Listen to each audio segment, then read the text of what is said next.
ఉన్నప్పుడు ఏంటి అంటే నీటి కారులు ఏమన్నా నాటబడి. ఎప్పుడైతే దేవుడితో మనం అంటుకట్టబడ్డామో, దేవుడి యొక్క వాక్యం అనే నీటి ద్వారా మనల్ని మనం ఎప్పటికప్పుడు తడుపుకుంటూ ఉన్నామో, మనలో ఏమైతే ఉంటుంది? జీవము పుడతా ఉంటుంది. ఇప్పుడు ఎప్పుడైతే తడపలేదు అనుకోండి, ఇప్పుడు ఒక చెట్టు వేసేసి దానికి ఒక వారం రోజులు, కనీసం ఒక 2 రోజులు వాటర్ వేయలేదు అనుకోండి, ఏమైతుంది? ఇలా ఉండాల్సింది.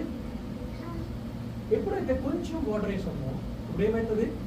మళ్ళీ అది చిగురించడానికి ఇష్టపడతా ఉంటుంది. దాంట్లో జీవము తిరిగి చిగురిస్తూ ఉంటుంది కదా. దేవునికి వాక్యం కూడా ఏంటి అంటే మరణ పడకల మీద ఉన్నటువంటి, లేకపోతే మరణ స్థితిలో ఉన్నటువంటి మనల్ని ఏం చేస్తూ ఉంటుంది అంటే, ఎప్పుడైతే దేవుని యొక్క వాక్యం అనేటువంటి నీటితో మనల్ని మనం తడుపుకుంటా ఉన్నామో రోజు, మనలో ఆ జీవం ఏమవుతుంది?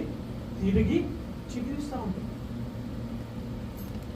మనలోనే జీవం లేదు, వేరే వాళ్ళని మనం జీవించగలమా?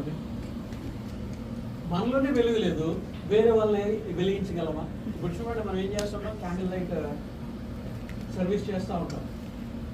ఓకే, అప్పుడు ఏం చేస్తాం?